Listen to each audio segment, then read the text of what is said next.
Chapter 12, A Chink in the Armor. Your mouth drops as the words rattle through you. The hackers have struck again. But you can only allow yourself another speechless moment before launching into action. We've got to get back to the group. You and George scramble back into your clothing and rush back to the property to find out what's going on. But when you enter, walking past your employees, it's clear that the jovial atmosphere is gone. Angry, hostile eyes stare at you from every direction. You push past them, arriving at the computer in the room, similar, leaning in to see the latest cyber attack. Oh my god. How did they even get their hands on this? Your own words stare back at you from the family group chat. There, in plain pixels, you see your phone number passing around Ariel's instructions from the trial along to your family. Barry Charles. And all the while, your voice pours out of the speaker, vowing to protect him. Around you, the grumbles rise in volume.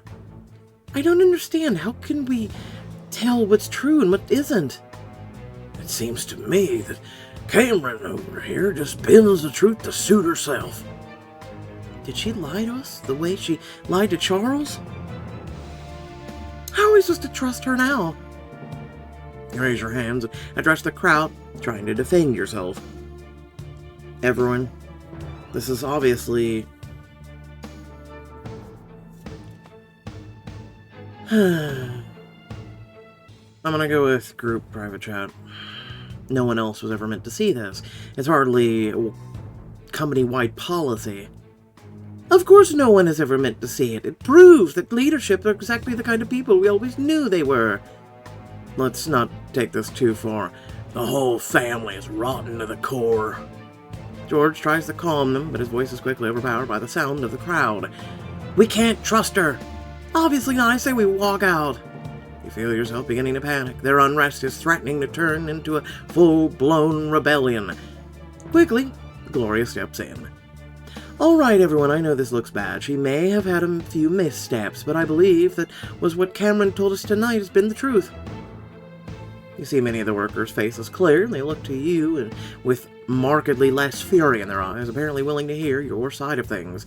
But for some of them, this isn't enough, and they start to walk out. We've had enough of this. We're going on strike, and nothing you can do will stop us. Quickly, Walter White. You watch helplessly before scurrying into the furthest stall from the door, and with George on your heels, turning back to your phone and barking at Ted. You're the IT manager. Would you be so kind as to tell me what the hell this could have been? How the hell this could happen? Well, unfortunately, since your phone is an authorized device on the Vitality Network, it was susceptible to the hacker's breach as well, leading to your text being compromised. You curse loudly before ending the call. Oh, screw these protesters and their messed up hacking tactics. They're beating me at my own game, not playing fair. What kind of sneaky warfare is this, using someone's secrets against them as part of the routine, but they refuse to even show their faces? Well, that's sort of the point of cyber attacks. It's cowardly, but you can't deny it works. Works for now. The moment that I drag them out into the light, it's over for them. Well, sure, but how will you manage to do that? You start to type furiously. What are you going to do? I've got to get a message to Trey. He needs to get over here and help game plan this miserable situation. George's face clouds over as you fire off your text. So much for respecting my voice and opinion. When the chips are down, you go running back to Trey. I'm standing right in front of you, and you didn't even bother to ask me. As you open your mouth to reply, you feel your anger boiling over, and you can't help but lash out. I did ask you, and your focus was this damn retreat. If I had gone to Sam Quentin like I wanted, none of this would have happened. Instead, these protesters are making a fool of me, and it's your fault. George's eyes go wide, the hurt in his face so clear that you almost stop. But still, your rage continues to erupt like fire in your throat, making you sound more like your father than you ever have. If it wasn't for your disgustingly poor judgment, none of this would have happened. The screw-up at the governor's ball, that ridiculous birthday party that just made things worse, and now this. You're a harmful distraction, an incompetent assistant. It's not his fault. I'm just going to go with a harmful distraction. You convinced me that we were close, that you had my best interests at heart, and instead you continually sabotage me. He gapes at you, every eyes watery, trying to come up with an adequate defense. I never meant to make things worse for you. I really do care about you, and I was only trying to... Oh, someone who cares about me wouldn't have contributed so significantly to the ruination of my life. Someone behind you clears their throat. Loudly, you turn to find Trey, standing in the doorway, staring at you in anger and disgust. Trey, what are you... I got your message and hurried out, but because I thought I was helping an old friend. Imagine my surprise when I found Theo Vital instead. It's not like that. I only said those things because... Yeah, I don't want to hear it. You clench your fists, feeling your temper rise again. Fine, be stubborn ass, you always have been. I don't need either of you. I can do this on my own. I certainly hope you can, because as of right now, that's exactly what you are. I'll be driving George home. The two of them stalk out, leaving you smoldering and very, very alone. And she deserves it. Anyway, the following morning, still smarting from all of your wounds, you arrive at San Quentin prison with an angry scowl and a gritted jaw. The warden seats you at a metal table in a stark cold room, and you wait. I'm not leaving here without grilling the guy who shot my dad and uncovering his plan. The prison guard drags him in. The other, then a few more scars, an ugly sneer. He looks unchanged from when you last saw him. Any funny business and you're out of here, Thomas. Thomas smirks as he sits down opposite you, sizing you up just as you are him, and with a final glare over his shoulder, the guard walks out. I'd say it's great seeing you again, but... Yeah, I'd say we're close enough to skip the pleasantries, wouldn't you? I'm here to ask you a couple questions. Oh, how interesting. Hopefully you won't mind being asked some in return. I should act tough, act mysterious. Screw mystery, man. I think I'd keep demands to a minimum if I were you. Let's remember who's in charge here. He leans back appraising you with new eyes. Now, are you going to cooperate, or shall we call our friend to chuck you back in your hellhole? He lets out a soft chuckle. Oh my. Seems Theo Vitale's kid has earned a reputation. You are a Vitale, right? Grew up with him and everything. You glare at him, but it seems to a harmless question. Not for the first half of my life. I moved in with them once my mom died. Sounds like a load of fun. Yeah, blast. My mom was gone. I had to move in with a bunch of strangers who weren't particularly happy to see me. You shake your head, declare it, and train your gaze on him again. Right, my turn. Why did you decide to shoot my dad that day? Oh, well, that's an easy answer. I didn't like his speech. You stare at him, almost speechless at the blatant lie. He was obviously a plant, wasn't he? You try again. How were you involved with the protesters? Involved is a strong word. I met them that day for the first time.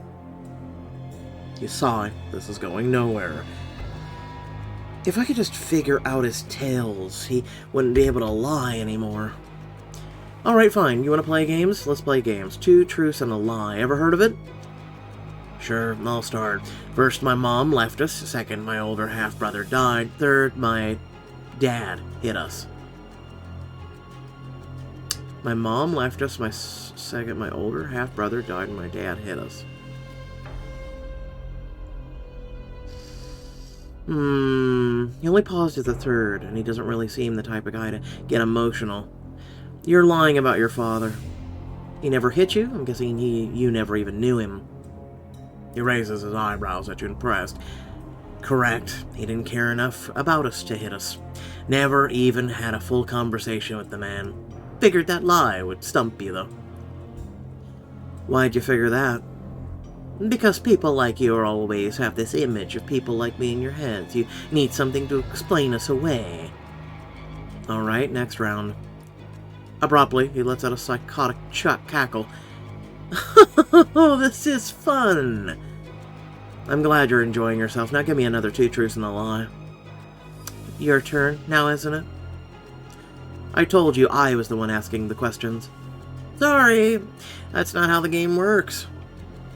You gave an irritated huff before racking your brain. Alright, listen up. My stepmother's a drug dealer, my greatest enemies are my own siblings, and the lie all about Elizabeth was easy enough, but now I have to give him one more truth. It has to be something he can't use against me. And lastly...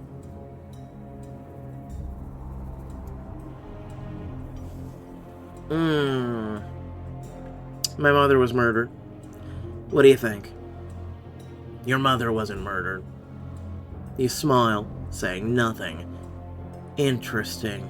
That's new information. By who? Sorry, you got it wrong. No follow-ups. That's not how the game works. Huh. Never would have suspected that the Grand Vitelli family with so many skeletons in their walk-in closet. But as he says this, you see his fingers twitch, tapping against the table as though with nervous energy. It seems like another lie. I think he suspects exactly how many skeletons are in our closet. What can I say? No family is perfect. That's a truth. At this, he barks a laugh, as though you've accidentally told an inside joke. It makes you uneasy. Quickly, you return your brisk pace to keep things moving along.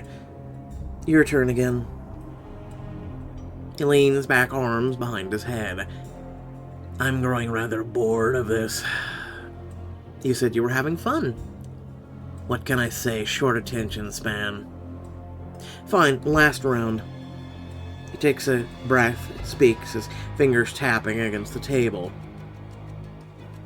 The protesters have a headquarters in the city, and the gun I used wasn't mine. Someone paid me to shoot Theo Vitale.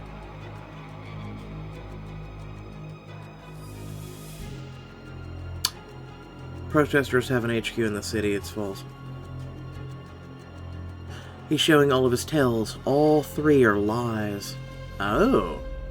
Okay. I mean, I didn't know about the other two. The one had the pause, but... I should call him out. You understand the point of the game, right? Only one of the options is supposed to be a lie? Of course. They were all lies. You tell me a lie one more time and you're gonna really regret it. He holds up his hands in surrender. Alright, you got me. I don't know how else to make you understand that I'm not the one to try your tricks on, but let's cut to the chase. What chase? I know you and your fellow protesters are behind the cyber sabotage. I don't know what you mean. Reaching out to executives, mistress, hacking attempts, God knows what else. But all of it stops now. I'm powerful, and I have connections you wouldn't believe. So either you call it off, or I'm going to make life a lot worse for you in here. At that, he laughs so hard he nearly falls out of his chair, the sound echoing off the metal walls. Let me tell you the difference between you and me. My life has been stuck on worse since long before you stepped in here. So I'm not taking a single threat from you seriously, especially when you're so off. You stare piercingly at him, but you can't pick up a single tell, nor any other sign that he's lying. Finally, your curiosity gets the better of you. What do you mean, off? I infiltrated the protesters. I spent months with them as cover for my assassination attempt. It was easy enough pretending to care about their ridiculous slogans, you know? And not once did I hear anything about plans for cyber attack. The protesters aren't behind whatever hacking you're experiencing. He chuckles again, unable to hold back. It's almost poetic, isn't it? So many people hate the man that you can't find the culprit. Theo's chickens are finally coming home to roost. Admit it, you don't even feel the slightest bit of glee. You draw back a little shaken. You hated the man, but you can't imagine disliking him enough to kill him. What could he have possibly done to you? But before he can respond, there's a knock at the door, and the prison guard shuffles back in. Visiting hours are over. But I have one last... Not my problem. The guard walks over to the table, ready to escort Thomas away. Thomas just shrugs. If you're really as powerful and connected as you say, you can stick around and I'll tell you the whole story. Fine, tell me everything. Tell me your secrets. You turn to the guard and slip him $100 bill. His eyebrows rise. What's this? Just a little thank you. For what? For coming back later. You wouldn't mind giving my friend and me some more time here, would you?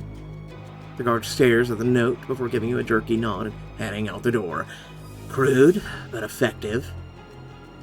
He's gone. Now tell me the truth. I don't think you can handle the truth. Okay, Jack Nicholson. He leans in, face unreadable. But here it is. I'm actually your older half-brother. Nice to meet you, sis. Excuse me?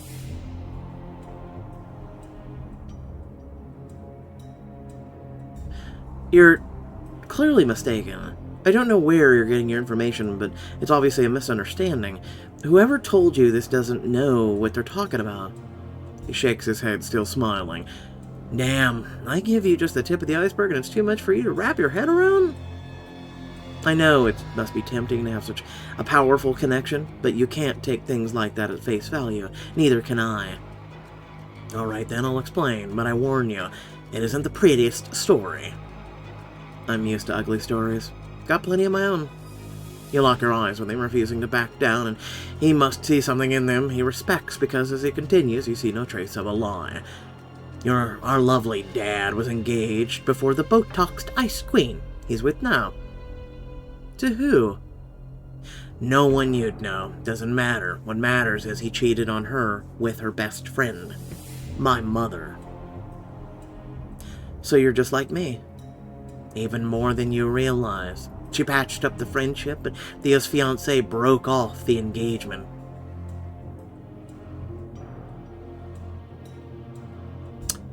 I would have called off the engagement too.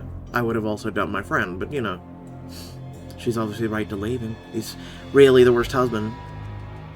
I'm just surprised he's managed to find so many women to begin with. That's what power and money gets you. You'd be surprised what money and charm can do, yep. What charm? He lets out a huff and continues. This might surprise you, but his ex actually ended up helping my mother raise me. That's very kind of her. It's beyond kind. She changed my life. My mother had lupus, a chronic autoimmune disease. It was terrible to watch. Started with little things at first. She always was tired. Her joints hurt. But eventually she couldn't walk. Her organs started to fail. She needed treatment, dialysis, surgeries, constant hospitalizations. I did everything I could, but too soon. Her care became too much for us. We couldn't even give her what she needed. So we reached out to Thea, thinking surely he'd help the woman he once impregnated. And the bastard refused out of sheer spite for his ex. That's typical of him. You shake your head, revolted. All my life he's been a hateful man. He's passed on that hate to his other children quite successfully. Yeah, you're one of them. You've seen him do things as atrocious as turning away the desperate mother of his child? Seen personally, no, but I've known for a while there are no limits to how low he'd go. My mother spent the last 2 decades in and out of subpar hospitals, racking up mountains of debt. Thomas sighs, slumping in his chair as though the memories are too heavy a burden. Only to die in pain. The silence hangs in the air, thick with grief. I'm so sorry. I know what it's like. My mother died when I was a kid. Do you know what it's like to watch her suffer? I wasn't even there for her at the end, you know. I was working at some crappy gas station, trying to pay her bills. He inhales sharply as though trying to pull himself back together. Really hope this guy's not lying, because, yeah, no, I definitely sympathize with him. So, that same week I hatched my plan to join up with the protesters and take Theo Vitale out. You were wrong to blame him.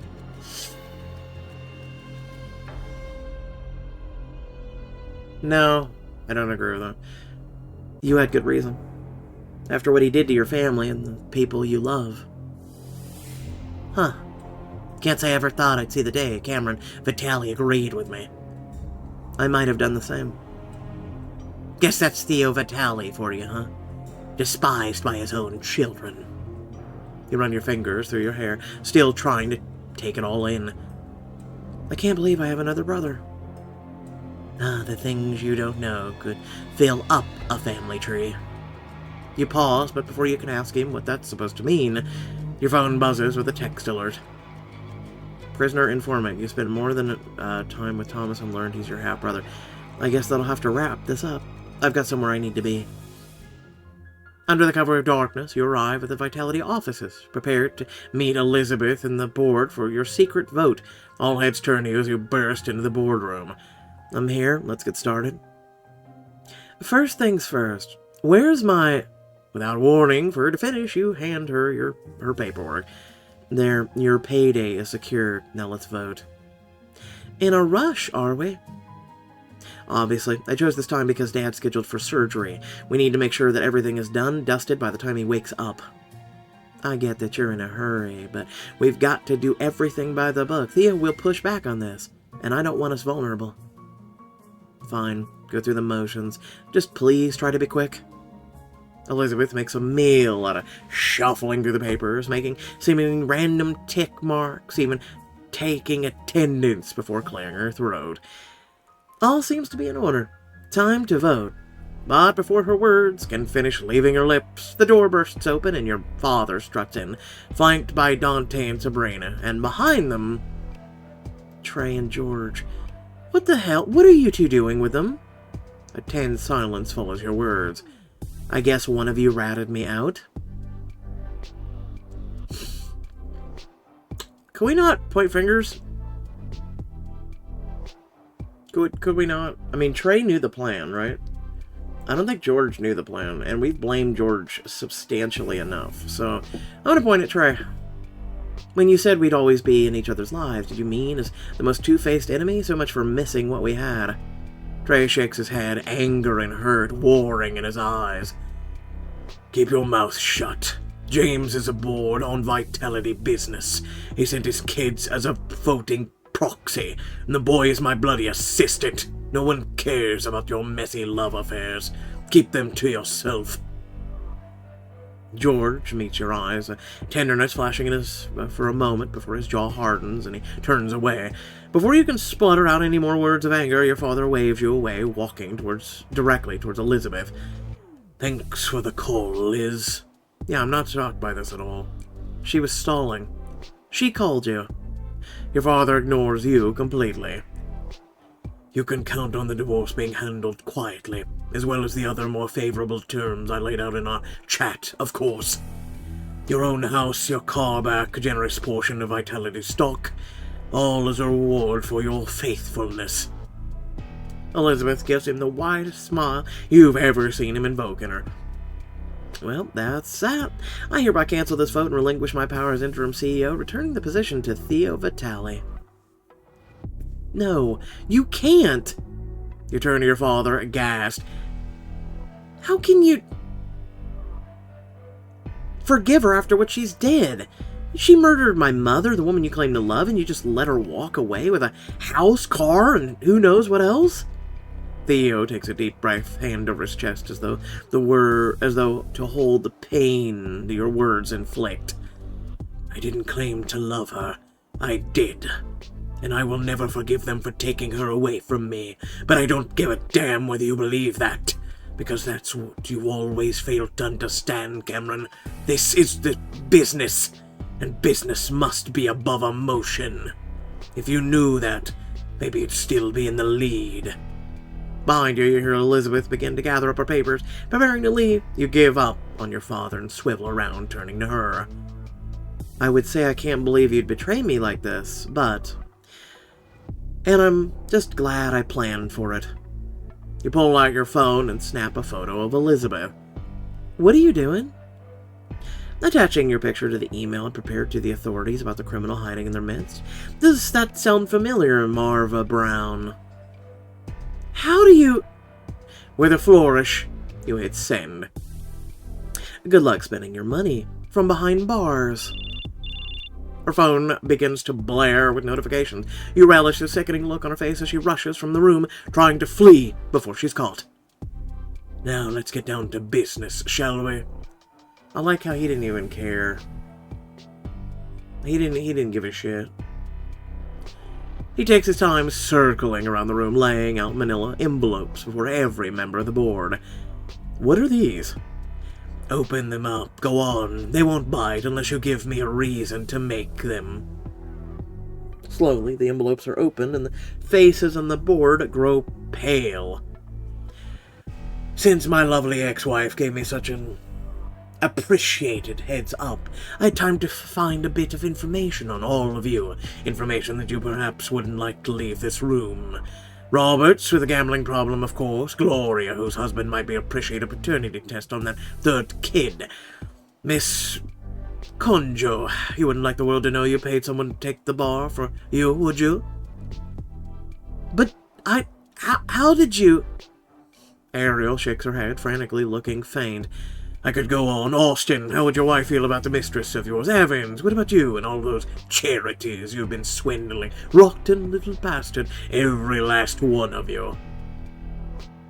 You can't talk to them like, before your lies physically evidence of you numerous sins. If you know what's good for you, you'll tender your resignations immediately. Oh, he's wiping out the whole board. You can't do this. You'll destroy Vitality's reputation. Half the board or more would be outed for crimes beyond counting. You can't possibly stoop that low just for this. It'd be the front page of every business magazine out there. Our stocks would plummet. Perhaps, but you're forgetting something. I started this company, and I'll destroy it before I see myself ousted from it by the likes of you. He turns his eyes on the rest of the table, staring them down. But the board, packed with your allies, return his gaze, refusing to leave the room. He stares down the unaffected eyes in shock. Do your worst. His eyes bulge with fury. As for you, my own flesh and blood, betraying me like this, who put the clothes on your ungrateful back? Who raised you when you had nothing? Who brought you into this company? You can't get a word in as he rants. His face grows redder and redder. Yes. Can I have a heart attack, please? If it wasn't for me, Vitality wouldn't exist. Neither would you. Then you have the gall to try and wrench it from underneath my feet? What kind of scheming, selfish, unthinkably audacity... He takes 2 steps toward you, so furious he can't control himself. I'd never imagined this kind of disloyalty. I should have left you to the orphanage like Elizabeth suggested, but I let my damned sentimentality get the better of me. You're nothing but a wretched At the height of his anger, he can take no more. Your father clutches his chest and collapses to the ground. Around you, the crowd screams, calling for help. Me, I just sit there and sip on my coffee. Nah, he's fine, guys. It's all a prank. Listen. Caught in 4K. Just let him... He's working on becoming an actor. No, it's okay. Let him lay there. There's no time to contain your shock. In a few moments, the ambulance has arrived, and together with your siblings, you follow the paramedics as they carry your father out and load him in. The sirens have barely faded in the distance when a crowd of reporters swarms you, demanding answers. You, Dante, and Sabrina retreat to Vitality, followed by the press, and reluctantly, that's your sit-down conference. Vitality family, can we please get a comment on Mr. Vitali's condition? Oh, I'll give you a comment. He points an accusing finger at you. This is all her fault. What? In a devious move, Cameron Vitali tried to cut our father out of the company, forcibly making herself the CEO. There are gasps and yells from the crowd. Our poor father's weak heart couldn't take such a blow. That's not true. Everything I did was by the book. I followed company laws, best practices. Nothing was forcibly... So your father had full knowledge of your actions and consented to the transaction? No, I can't say he did, but... Then how can you claim it wasn't an underhanded mutiny? Bro, have you never worked in business? Oh, that's right, you're a reporter. You don't know shit. As the grumble from the press rise, you withdraw, giving your siblings center stage. With dead weight in your stomach, you turn to the door, only to find George and Trey blocking your path. What are you doing? I don't know, what are you doing? What does it look like I'm leaving? You can't leave now. I can't believe you're not fighting to protect the good name of Cameron Vitali. Sure, your plan was a little sneaky, but Theo was also pushing himself way too hard. He was at work every day, taking over your entire load just to prove he could handle it. And he couldn't. If this isn't the perfect time to prove that he can't run with the big dogs, i.e. you, anymore, then I don't know what is. Trey nods in agreement. You stare into their determined faces, hope sparking in your chest to see them come back for you, even after how cruel you were to them. Thank you, guys. Yas, queen. I'm definitely willing to give this a shot. How can I spin the narrative my way, though? The truth. They both lean in, the three of you forming a football huddle. I say stick to the cold hard facts. Your father's ill, his body's failing him. Vitality needs someone who isn't afraid to do the job that needs to be done. But I got him sent back to the hospital. No, he sent himself back, let's be honest. Trey shrugs. If that's enough to send a man to the hospital, then he really should be behind the wheel of an international billion-dollar company. You nod, taking it, and then turn to George. I'd go with the opposite route, tug on the heartstrings. The media is more inclined to go the route that gets them the most eyeballs. Which is, the public wants someone they can root for. Make yourself the underdog by voicing your issues with your family. Whatever I choose could... We have to think the pessimistic route. If they call me out or label me as a fraud, my reputation will be in its grave. They're already labeling you some pretty nasty things. I don't see how this could make it any worse. Besides, you're not lying. Everything you're saying is true, just with some added highlights. You glance at them nervously, but there's no trace of doubt in their faces. Taking a breath, you nod at the both of them and turn the head back to the mic. Here goes nothing. The muttering increases as the press sees you walking up to the podium, just as you reach it. Are you taking questions, Cameron? It's like they're bursting at the seams. You put on your best poker face and give a stoic nod. The room explodes with voices, each reporter trying to get your attention first. One at a time, one at a time. You point randomly at someone in the front row and he stands up at once. Please, Cameron Vitale, we'd all like to hear it from the horse's mouth. Why did you do this?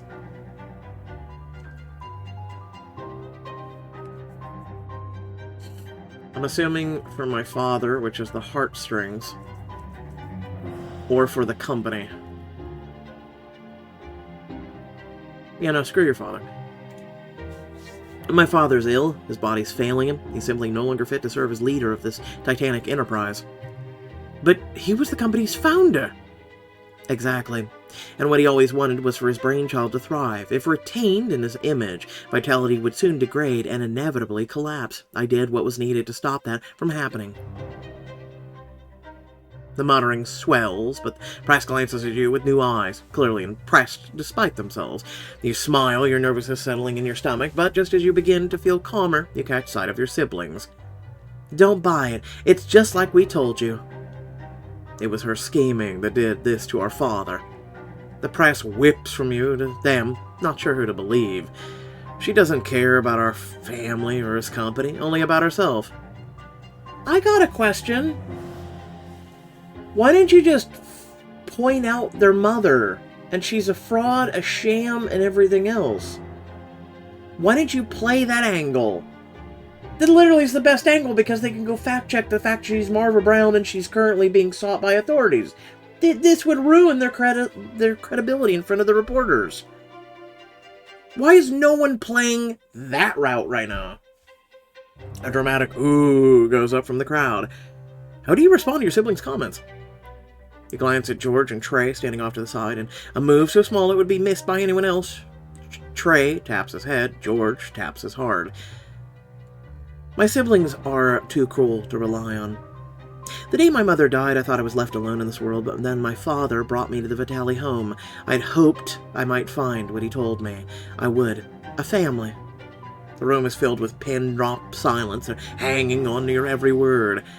But I was sadly disappointed. My siblings have never treated me as one of them. I've always been the other, the runt of the litter, the target of their hatred and jealousy. I implore you not to let them infect you with the same prejudice. I have never been the monster they see me as. Gasps and cries of sympathy fill the room. The press eye your siblings in disgust. Dante sputters incoherently, trying to defend himself, and Sabrina eyes you with rage. You barely suppress a gleeful smile. That's got the two of them out of the way. You lean forward on the podium, a bold confidence filling you now. It's time to seal the win. I deeply appreciate the opportunity to tell the world my story. Does anyone have any final questions? The reporters are practically stepping over each other to reach you, waving mics and notepads in the air to get your attention. What can the world expect to see from you next? Will you be making any public appearances? Why do you think you'd make the perfect CEO? You point at the reporter, who asked the final question. I'm so glad you asked. Well, it's simple. The business world needs someone who has a heart. As a member of the Vitelli family, I know my siblings and I know my father. They're like everyone else in the modern business, ruthless and insatiable in their ambition. But me? You spread your arms wide, opening yourself to the crowd. I'm cut from a different cloth, thanks to my childhood as another middle-class kid, thanks to my mother, whose death I still grieve, thanks to all the obstacles I faced to get where I am, many coming at me from my own family. I'm cut from a different cloth, and I can bring real change. The crowd cheers, clapping loudly, some reporters even wiping tears from their eyes. With the press in the palm of your hand, you step back from the podium. You look to George and Trey again. George flashes you with proud thumbs up, eyes shining with appreciation that you trusted his path. I did both. It's called... I'm just gonna shut up now. You allow yourself a small smile in return before refocusing on the next question. One voice rings out above the others from the press pool, throwing a new question into the ring. What about the heir to the CEO position? Will this hasten the selection? Before you can react, Sabrina struts up to the mic. I'm doubtful, now that there may be a new potential candidates for CEO. Instantly, the reporters go wild, yelling out a barrage of questions as the cameras flash. Even your ears perk up. What the hell are you talking about? She flashes you a grin. It's pretty funny that you don't know, considering that you are what finally inspired them to come forward. Who's them? Still smiling, Sabrina gestures lazily to the crowd. All of a sudden, a wave of people you have never seen before begin to flock towards the stage. Why? Our father's other bastards, of course. Really not shocked by this one. Alright, so without further ado, before I gotta say what I gotta say, please remember that if you did enjoy the video, to like, share, and subscribe. Hit that bell icon to receive notifications, and let me know what your thoughts are down in the comments section. I'm just gonna say this in pertaining to the story and me. I feel for the sibling. Well, how can I put this? Hold on, let me think. Okay, so I feel for the children that Theo has wronged. And I also feel for, Dante and Sabrina have, let's be honest, been completely screwed up. Their mother's a complete screw-up. She's a fraud. She's a liar. She's a everything. She's a murderer. Dante is literally a male version of his own mother, and Sabrina is just... She was raised with a golden platter and a golden spoon, and her mother and father just taught her the wrong way to be. And so, I've always talked about this with people, and I'm going to keep it short and sweet, but the way that I was raised... I could have very much turned out like Sabrina or Dante without the Fortune 500, company, but, because psychology, you can literally go talk to a psychologist or look into it, but the way and things that I went through should have and could have turned me into a monster, right? However, I beat the odds. I am literally a black sheep. And I try so hard every single day to continue to be the same person that I am. Now, the problem is with our MC, right? You let it get to you. And so, again, Theo's to blame. Psychology is there. If she's allowed and enabled, she will go down the same dark path.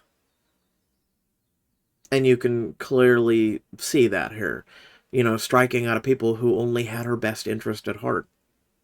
For me, the polar opposite for me is I don't smother with love and I don't strike out like her. I retreat. I pick the safe option for everyone. So anyone who I'm having a disagreement with or things like that, I back away. I'd literally back away. It's a defensive mechanism. What I've been told is I just back away, and I go like I want nothing to do with people, and I want no social interaction, and it's kind of like I'm a turtle, and I go back in my shell, and um, I don't like conflict. I like I've gone through so much of it in my life, right? Like people who serve in the military and veterans and all that stuff, again, there's a switch flip there too, where they have to keep going back in, right, and doing their job, or they don't want to do it anymore because they can't take it anymore because all the things they've been through. And they some of these people, they go out and they try and live a peaceful life and be left alone, and it's just a way of handling the shit. And for me, that's the type of person I am. I'm one of those people that just, if the need ever arises where conflict is very much needed, you definitely don't want to be on the receiving end. But for me, normally, I just go back in my shell, right? And if you've been here on this channel long enough, you know that I don't like even conflict with, comments. We've had some pretty mean ones over the years, just people who just, I mean, let's put it this way. People kick cats and dogs and animals just for fun. So there's people out there who just target you and just, do insults and, disses and demean you and just make you feel insignificant, right? And that's not the person I've ever been, nor will I ever be. But yeah, no, those people exist, right? Just for me existing. So, the world's a very cruel and tough place, and it's one of the reasons why I have the channel the way I do, and this family. I look at each and every one of you watching right now, especially if you're listening. You are a family member to me, right? Not this kind of pissed up family. I'm talking about someone that I can be there for, someone that can be there for me. Like, we're in this together, and all we want is the better and good times for each other. And that's one of the reasons why I have this community, this family that I have. You don't need to be blood related to have a person be a part of your family. And that's what I look at with this channel. It's a community and a family first and foremost. So that's how I feel. That's how I've always felt. So once again, thank you all for watching. Love your beautiful faces, and I'll catch you all in the next video. Peace out.